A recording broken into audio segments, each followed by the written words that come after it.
Hello everyone, আসসালামু আলাইকুম। মেহেন্দিল blog থেকে মোহানি চলে আসলাম প্রতিদিন মতো একটা নতুন ভিডিও নিয়ে। আজকের ভিডিওটা শুরু করছি সকাল থেকে।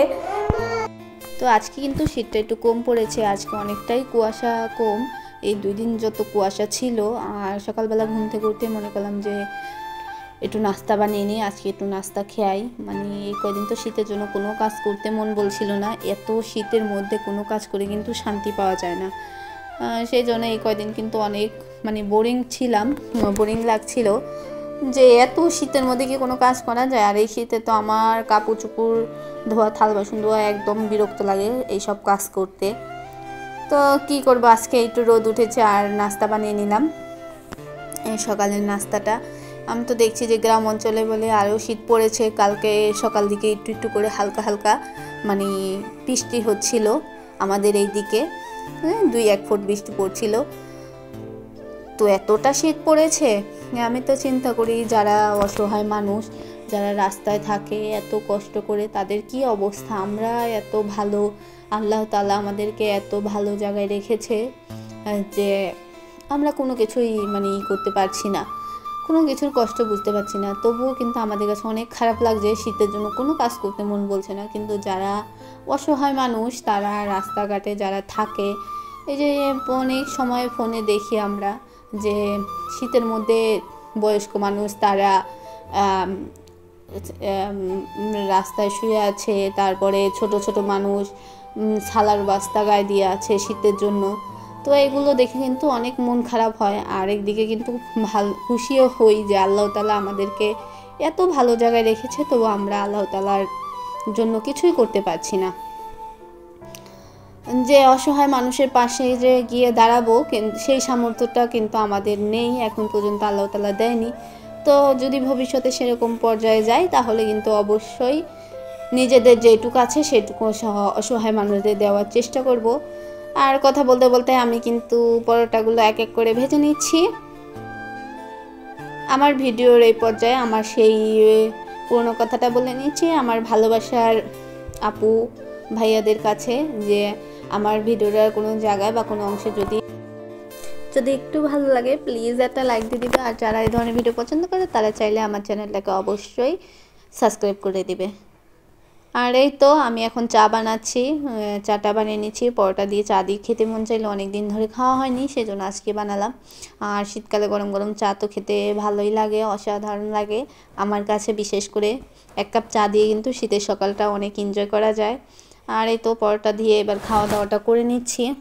এখন আমি ঘরটা একটু গুছাতে আসলাম, কারণ আমার ওই আরেকটা রুম ছিল, ওই রুমটায় আজকে একটু ক্লিনের কাজ করলাম, তো ওইটা ভিডিও করতে পারিনি, অন্যদিন শেয়ার করব।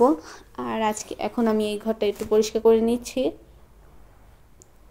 এই কয়দিন শীতের জন্য কোনো কাজ করে শান্তি পাচ্ছিলাম না, না খাওয়া দাওয়া করে, না গোসল করে, না শুয়ে, এত ঠান্ডা পড়েছিল, অনেক ভালো। আজকে দিনটা একটু যেহেতু রোদ উঠেছে, সেজন্য সকাল সকাল সব কাজ করে নিচ্ছি। আর এই তো শোকেসটা এবার একটু ক্লিন করে নিচ্ছি।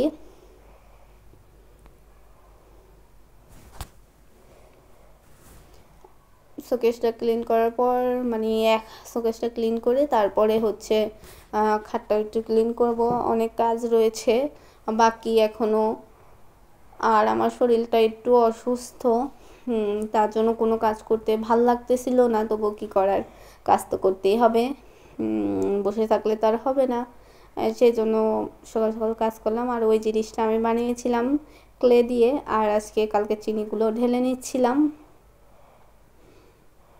চিনি আর আটাগুলো ঢেলে রেখে দিচ্ছি, কারণ এই জিনিসটা তো লাগবেই, সেজন্য কৌটোর মধ্যেই রেখে দিচ্ছি। এবার আটাগুলো ঢেলে নেব।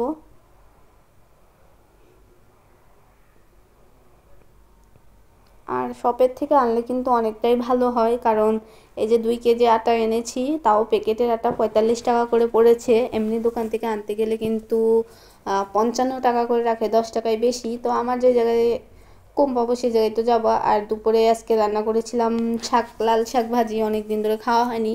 মনে করলাম যে যেহেতু অনেক কাজ করলাম, তাই তাড়াহুড়ো করে একটু লাল শাকটাই ভাজি করে নেই, আর কিছু রান্না করব না, সাথে একটা ডিম ভাজে নেব। আর লাল শাকটা বসিয়ে দিয়েছি এবার।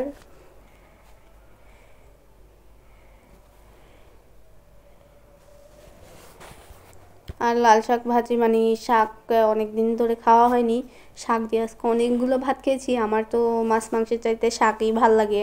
আর এবছরে যেন এখন পর্যন্ত কলই শাক খাওয়া হয়নি। আমার তো কলই শাক একটা ফেভারিট খাবার।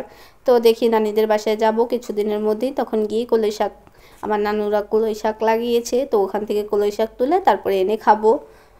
আর সন্ধ্যাবেলা আপনাদের ভাইয়া বলল যে গ্রামের থেকে চাল এনেছি, নতুন ধানের চাল দিয়ে আমাকে একটু ক্ষীর রান্না করে দাও। তো আমি সেজন্য চালটা বসিয়ে দিয়েছিলাম।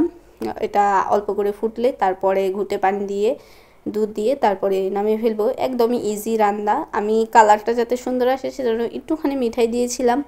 আর মিঠাই দিয়ে যেহেতু চালটা ফুটিয়ে নিয়েছি আগে, তার মধ্যে চিনি দিয়ে সমস্ত মশলাপাতি দিয়ে এবার দুধ দিয়ে দিলাম। প্যাকেটের দুধ দিয়ে বানাবো। আমার ক্ষীর রান্নাটা অতটা মানে আমার খেতে ইচ্ছে করে না মিষ্টি জিনিস। আপনাদের ভাইয়া বলল যে আমাকে একটু বানিয়ে খাওয়াও, আমি নতুন ধানের চালের ক্ষীর খাবো।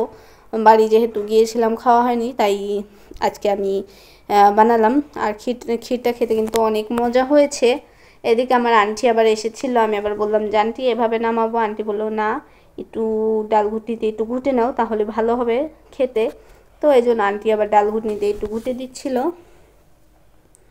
আর সবাই অনেক এনজয় করে খাওয়া দাওয়াটা করে নেব। যদি ক্ষীরটা হয় তাহলে খাওয়া দাওয়াটা করে নিলাম। খেতে কিন্তু অসম্ভব মজা হয়েছে, আর কালারটা এত সুন্দর হয়েছে, একটু লাল লাল লাল হয়েছে মিঠাই দেওয়ার জন্য। আর এদিকে আমার আন্টি দেখছিল সব ঠিক হয়েছে নাকি। এই তো এই এক বাটি ক্ষীর হয়েছে, আর আপনাদের ভাইয়াকে প্লেটে দিয়েছি। তো ক্ষীর কার কার ক্ষীর দেখে খেতে ইচ্ছে করছে সবাই কিন্তু অবশ্যই কমেন্টে জানাবে। আজকের ভিডিওটা এই পর্যন্ত। সবাই ভালো সুস্থ থেকো। আল্লাহ হাফেজ। আসসালামু আলাইকুম।